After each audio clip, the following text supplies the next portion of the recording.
Olá, estamos aqui hoje em mais uma edição do nosso Corporate Talking da Verno Soluções, com um tema em pauta bem interessante, bem atual, que é o empréstimo consignado e os reflexos que ele vem trazendo no mercado e nas empresas. E hoje estamos aqui com dois super convidados, o Fábio Baggio, Josiane Valesco, pessoas que vivem isso no dia a dia. O Fábio, ele é o diretor, sócio fundador da Baggio Camargo Crédito e Benefícios. A Josiane Valesco é nossa colaboradora, que dá todo o apoio e suporte para as empresas em departamento pessoal e recursos humanos. Vamos lá então. Fábio, fala um pouquinho para nós qual que é o papel do empréstimo consignado no cenário financeiro atual, né?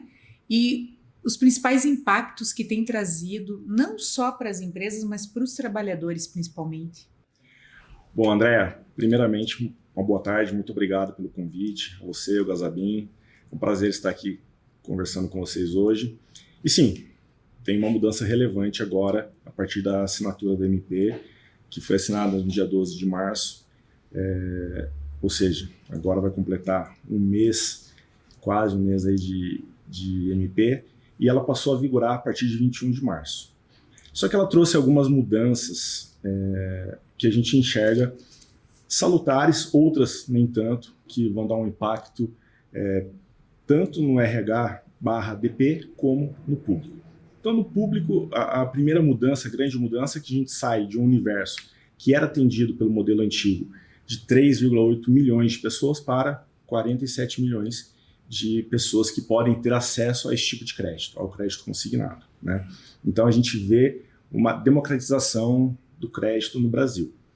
Por outro lado, a gente pode ter também um certo endividamento se as pessoas não tiverem a cabeça no lugar, né? Tomar o crédito e não saber aplicar, trocando uma dívida cara por uma mais barata, fazendo investimento, realizando um sonho. E o DP, né, vai ter que se adaptar, porque antigamente o convênio, o consignado, era distribuído através de convênio. Ou seja, a empresa optava ou não por fazer o consignado. Hoje é compulsório. Então, ele vem via e-social e o DP vai ter que executar aquela tarefa. Então, vai aumentar bastante a atividade daqui para frente. Mas nada que com 90, 120 dias já não esteja tudo normalizado, creio eu. Obrigada, Fábio. Aproveitando então esse ensejo, né, Josiane, obrigada pela tua participação. Então, e esse novo modelo que passa de uma situação onde era convênio para compulsória, como que fica esses impactos no dia a dia das empresas, enquanto departamento pessoal, enquanto trabalho operacional mesmo, né? Na hora de realmente reconhecer, né, esses empréstimos, fazer os devidos descontos. Então, muda muito operacionalmente, existe alto impacto. No teu ponto de vista, o que as empresas e os escritórios contábeis ou escritórios de apoio à Folha e à RH pode fazer para minimizar esses possíveis impactos aí? Boa tarde a todos, boa tarde. Então, Andréia, é como nós estávamos conversando há pouco, essa questão da empresa, ela vai ter que assumir um certo cuidado, porque antes ela era consultada para se fazer um convênio, ela fazia tipo uma ponte entre a financiadora e o empregado, desculpe.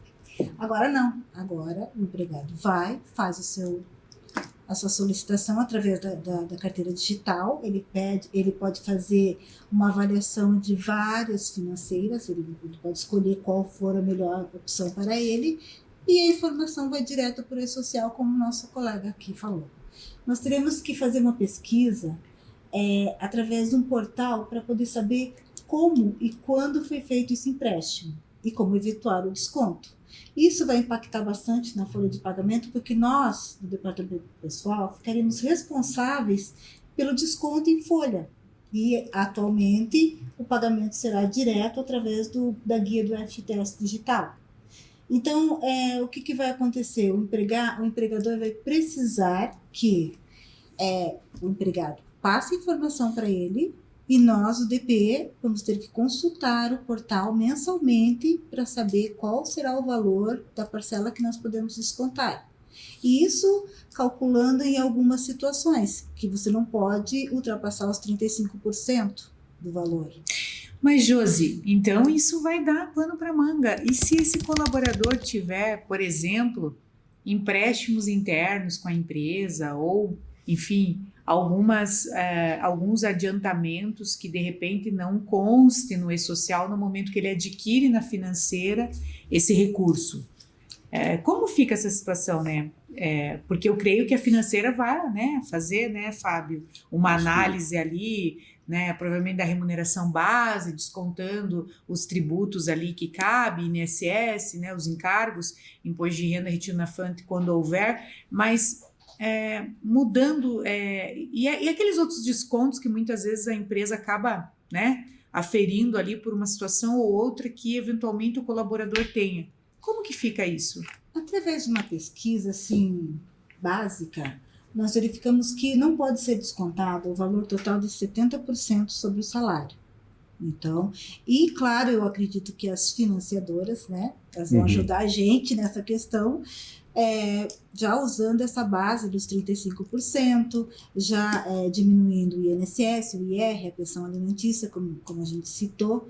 Então, eu acredito que nesse cálculo que eles vão estar fazendo para disponibilizar o valor para o colaborador, já vai ajudar a gente, não é verdade, Fábio? Com certeza. Em relação ao DP, tem um ponto muito importante que vocês precisam cuidar, estar atentos, todos os DPs do Brasil, que é em relação ao desconto. Uma vez que foi feita a retenção, a guia do e-social não pode ser recolhida em atraso.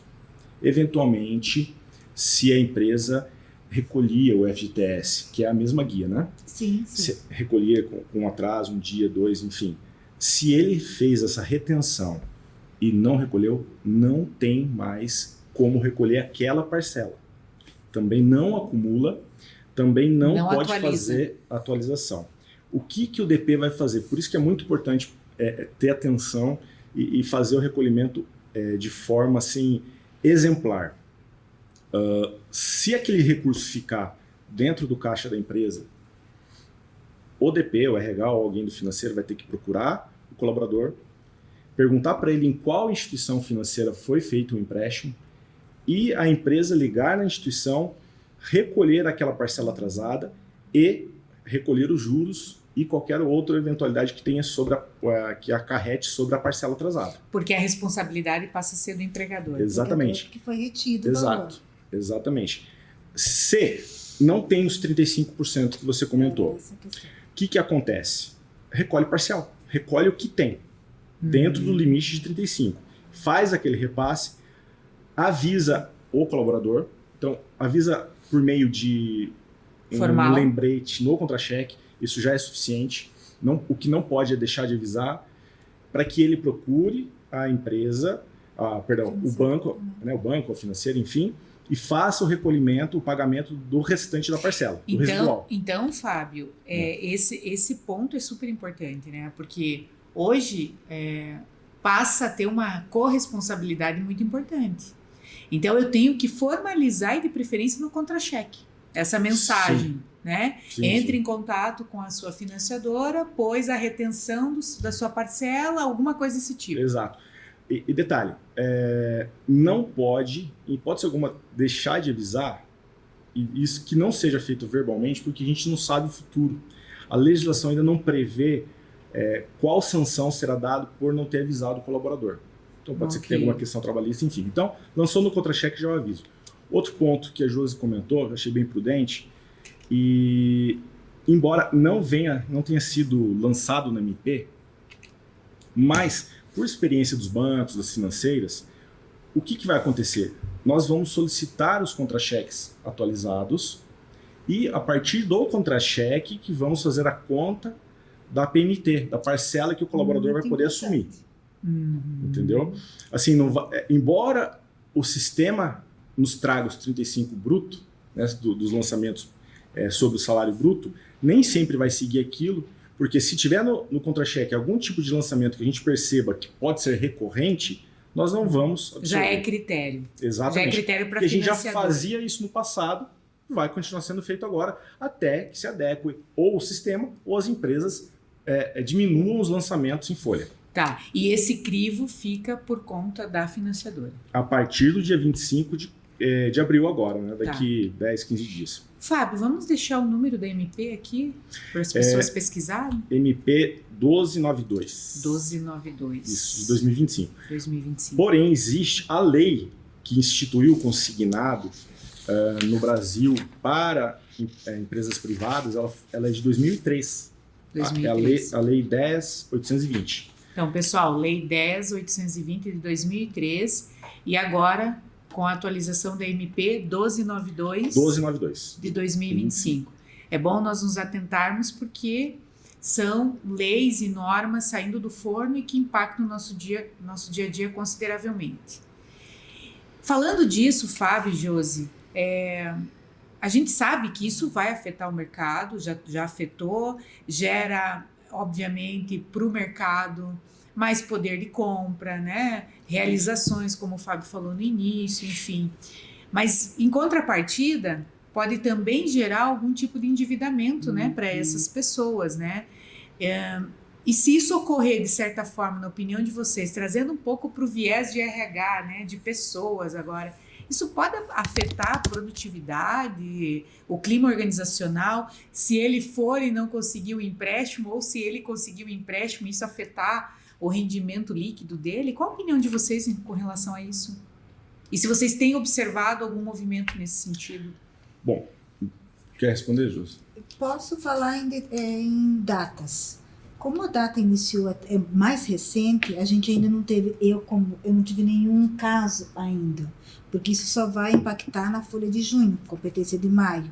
Então, tive um exemplo de um cliente nosso que o empregado solicitou e a mensagem que ele recebeu direto na carteira digital é que ele deveria entrar em contato com a empresa para a empresa autorizar o empréstimo. Foi aí que nós esclarecemos que a empresa hoje não tem mais sim ou não. Ela não tem mais esse convênio. Convênio. Você faz, você procura, você resolve. Mas pegando esse gancho, né? Pegando esse gancho, Josi, por um lado é bom, né? Porque o empregador ou o departamento pessoal, no momento, o RH, que for abordado, ele pode orientar esse colaborador. Olha, né? Para que você precisa ser recurso? Como é que está a tua situação financeira? Porque às vezes é até uma situação de fazer uma orientação, né, Fábio? Você que é especialista aí, de gestão doméstica de recurso, né? Sim. Veja só, André e Josi, a questão de crédito, como quase tudo na vida, é questão da dosagem, né? Como um remédio. Ele pode curar ou pode matar, a depender da volumetria. Então, assim, a gente já tem o endividamento no Brasil hoje. Em crédito pessoal, aí soma-se também um pouco do cheque especial, nós temos uma carteira acumulada de aproximadamente 120 bilhões de reais em crédito no mercado pessoa física. Isso contratados em torno de 12%, 15% ao mês, podendo chegar até 25% ao mês se esse colaborador estiver negativado, né? As empresas de crédito pessoal para negativados. Então, o crédito já existe, o endividamento já existe. E também a questão da recusa para quem era negativado, ele também existia, porque ou ele tomava esse 25 ou não tomava de ninguém, nenhum banco, nenhuma financeira dá o crédito. Com o advento do saque aniversário do FGTS, na antecipação, e o saque também no governo anterior, e agora com o consignado de forma mais abrangente, houve essa democratização. Então eu creio que pode ser que melhore a questão do endividamento, porque haverá a troca de dívida mais cara por uma dívida mais barata e de mais longo prazo, que pode chegar às PMTs, as parcelas, podem chegar até 96 meses. Então isso vai trazer um certo fôlego para o fluxo financeiro do colaborador. E também tem um outro detalhe. Antigamente, a empresa recusava o convênio por dizer que o colaborador iria forçar uma demissão para parar de descontar. Isso não existe mais. Por quê? Se ele fez a opção de dar o FGTS como garantia, então ele vai dar até 10% do saldo acumulado, mais a multa, e ainda, se ele se empregar numa outra empresa, no futuro aquele desconto volta para a folha de pagamento. Então, não tem a opção de não recolher caso ele venha se manter no mercado de trabalho formal. E para os colaboradores, porque agora ficou fácil, um pouco mais fácil tomar crédito, quem sabe instituir de forma recorrente palestras de orientação financeira, palestras de economia doméstica, e-learning, cursos obrigatórios para a evolução na carreira.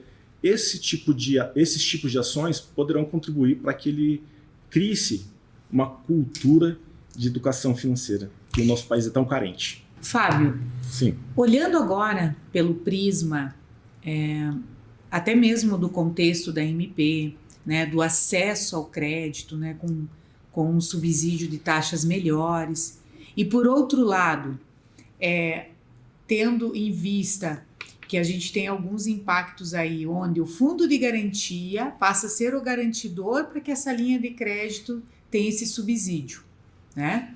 Esse recolhimento desses empréstimos serão feitos através do FGTS, que deverão ser recolhidos em dia. Logo, penso eu, né, do ponto de vista do empregador, eu vou ter que passar a recolher em dia meu fundo de garantia, claro, é a obrigatoriedade do empregador, mas existe um impacto aí, muitas vezes, no fluxo de caixa dessas empresas, que eventualmente pode ocorrer atrasos, né? Existem empresas que têm parcelamento do fundo de garantia, né? E por outro lado, tem a questão do colaborador, né? Eu estou emprestando um recurso onde o meu próprio recurso do fundo de garantia está sendo meu garantidor, né? Então, né, olhando um pouquinho para aquela situação, né, da própria educação financeira, né, para fazer com que o colaborador também pense a respeito disso, né? Sim, eu estou usando um recurso lá que tem uma remuneração, uma atualização, né, Josi? Sim. Que quanto é por mês, por ano, que é mínima, trocando isso por uma taxa subsidiada, porém, que está em torno aí de 1,7, 2,5. Como que fica isso, na tua opinião?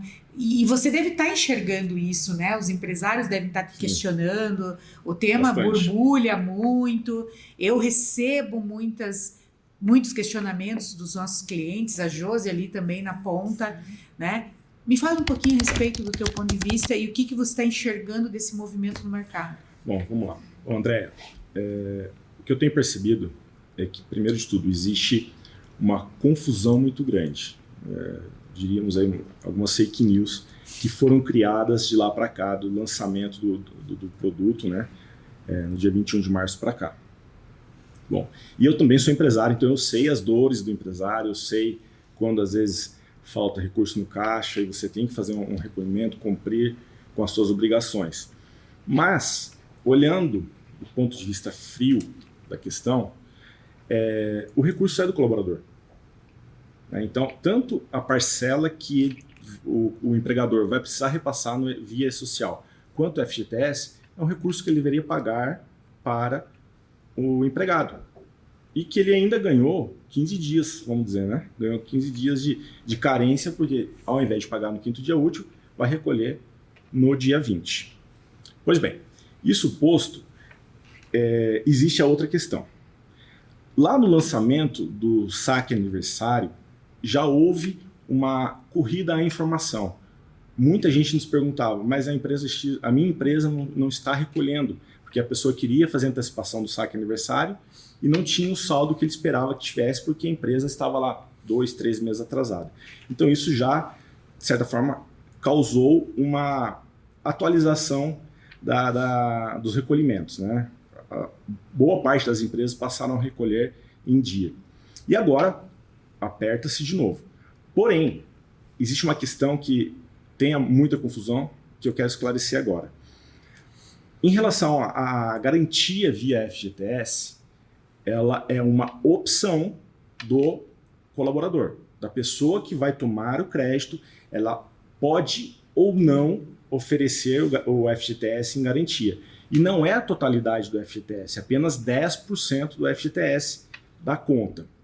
E também ele pode oferecer a multa rescisória em caso de demissão sem justa causa. Pois bem, ele oferecendo isso, há a possibilidade dos bancos reduzirem a taxa que vai ser aplicada no empréstimo. Ora, se eu vou tomar um crédito pessoal no mercado a 7, 8%, por exemplo, ao mês, eu ofereço o meu FGTS, os 10% do meu FGTS da minha conta em garantia, caso eu seja desligado antes do tempo de vencimento do contrato, o banco pode usar aqueles 10% e pode usar a multa rescisória para amortizar o saldo devedor. Haverá uma redução da taxa, mas é uma opção. Como é também opção das instituições financeiras não operarem sem essa garantia. Eu só faço desde que você me dê a garantia. Então, eu creio que ocorrerá uma acomodação entre demanda e oferta.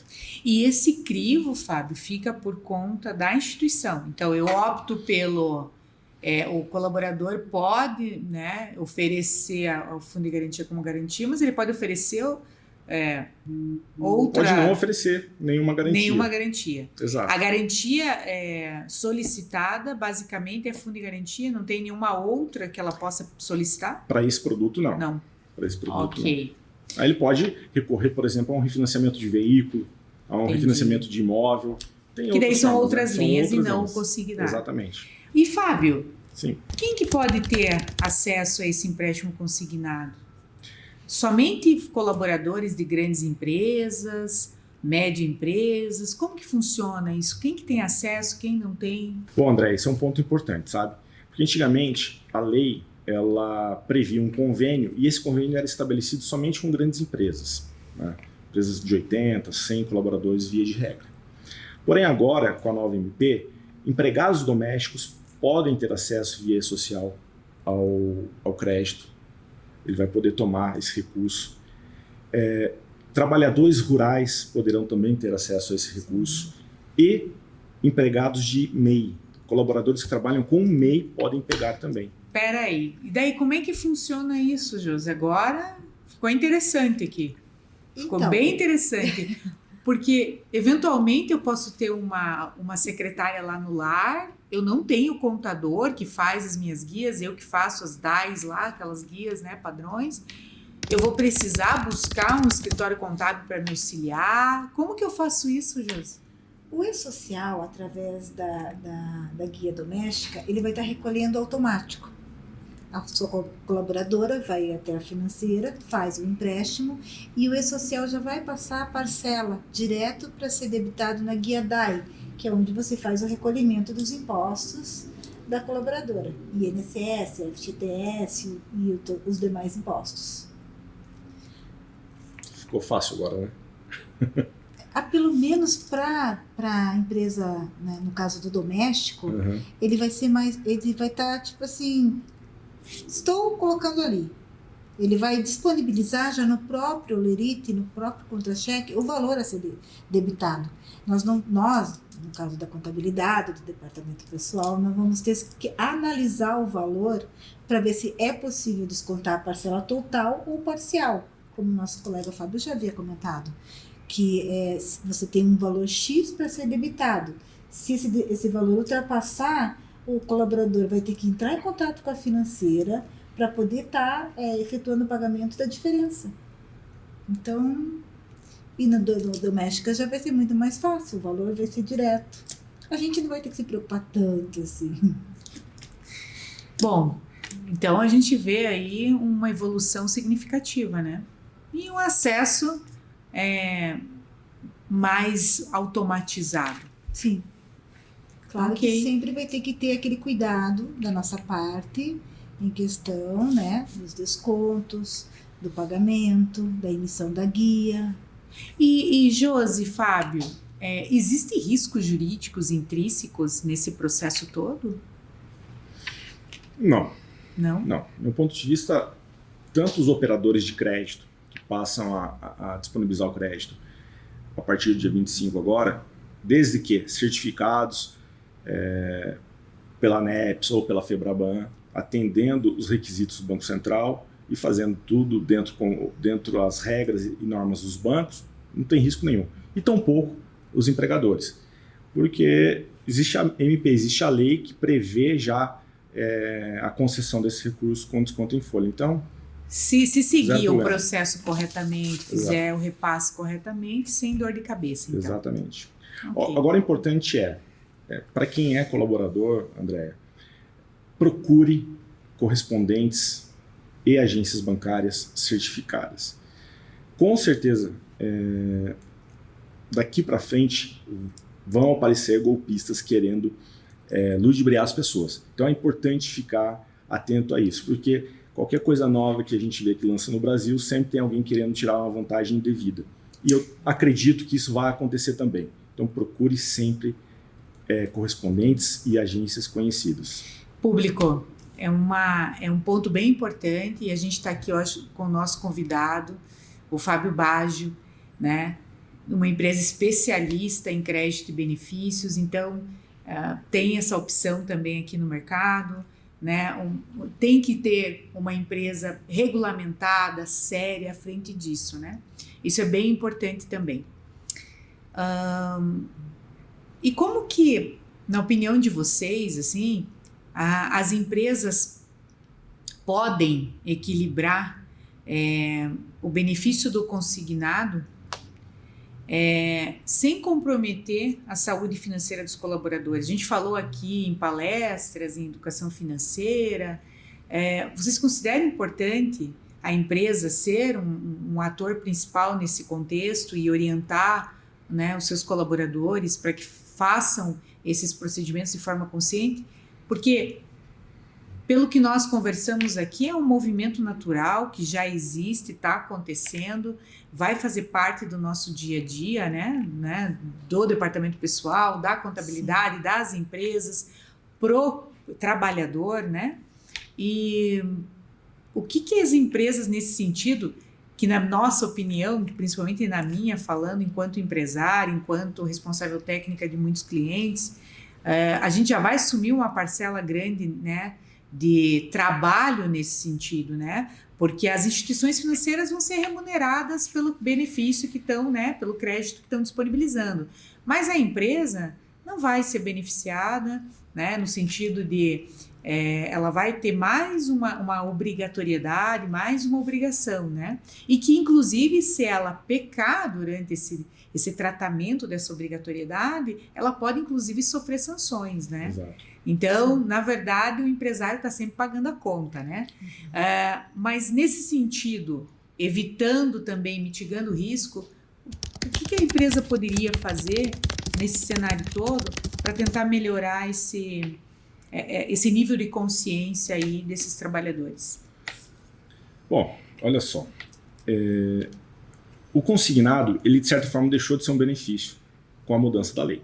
Antigamente, a empresa escolhia se ia conceder o crédito ou não. E o RH era soberano na decisão, né? A gente aprovava o crédito e encaminhava para o RH aprovar ou recusar, conforme seu entendimento. Hoje, como é compulsório virar via social e o RH não vai nem ficar sabendo, só na hora de fazer o desconto, eu vejo que ficou um pouco de mãos atadas. Pois bem, mas existe algumas ações que podem ser trabalhadas nesse aspecto, né? Por quê?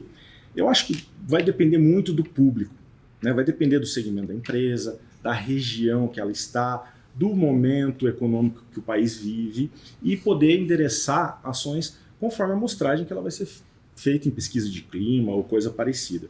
Hoje pela manhã eu tive uma reunião com um profissional que ele trabalha em eventos falando sobre a segurança do trabalho. Então ele é um técnico de segurança do trabalho, mas ele usa um personagem de palhaço para fazer de forma lúdica e participar das CIPATs. Ele falou, Fábio, a gente percebe muito que um dos riscos trabalhistas, o bem-estar, também é financeiro, porque quem não tem a cabeça boa, não está com a cabeça no lugar porque tem dívida ou tem alguma coisa acontecendo, ele não trabalha bem, não desempenha bem.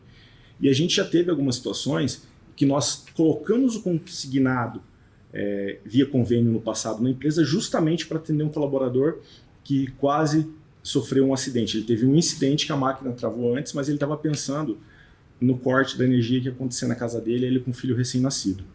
Então são N situações. Então o RH capturou essa informação e endereçou a ação. Isso vai ter que ser feito de forma recorrente. Se começar um endividamento, traz um profissional para falar sobre educação financeira. Como eu já mencionei há pouco, coloca alguns cursos obrigatórios, trilhas de conhecimento, para que eles possam se desenvolver e criar o hábito de tomar o crédito consciente. O crédito ele é bom, ele não é um negócio ruim. Esse produto ele é bom, desde que feito com parcimônia, desde que feito com consciência e dentro da medida do fluxo de caixa de cada um. Esse é o meu ponto de vista, André e Josi. Eu não sei se vocês divergem, quer complementar mais alguma coisa, mas eu acho que é mais ou menos por aí. Só complementando, eu acho que seria interessante mesmo que os empregadores, eles dessem alguma palestra, não incentivando, não, né? Meio que assim, vai ficar entre eu e o Fábio aqui, porque é financiadora, né, etc. Mas eu acredito que dar uma palestra com mais informações, com mais seguridade, para que ele tome aquela decisão de fazer um empréstimo consciente que aquilo vai afetá-lo durante 60, 90, né, quantidade de meses. Então seria importante, sim, eu acho que os empregadores darem esse auxílio a eles, porque tem pessoas que de repente não têm aquela instrução mais, né, mais palpável, mas assim, não, eu vou emprestar agora, mas não está pensando como que vai ser lá no futuro, entendeu? Perfeito. Então, ajudá-lo a entender, a compreender a questão do empréstimo, que vem o dinheiro, mas que você tem um compromisso, seria importante. Eu acredito que seria importante. Ok. Agradeço a participação de vocês dois. Foi realmente maravilhoso falar sobre esse tema aqui. Eu acho que muito esclarecedor. Dúvidas, né, que o mercado tem trazido para nós e poder contar com a participação de vocês, que são dois especialistas aí, que a gente não só convive, admira, mas também confia no trabalho. E hoje foi, então, mais uma edição do Corporate Talking aqui da Vero Soluções, com a participação do nosso especialíssimo convidado, Fábio Baggio, a nossa especialíssima convidada, Josiane Valesco. E eu sou Andréa Machado, da Vero Soluções.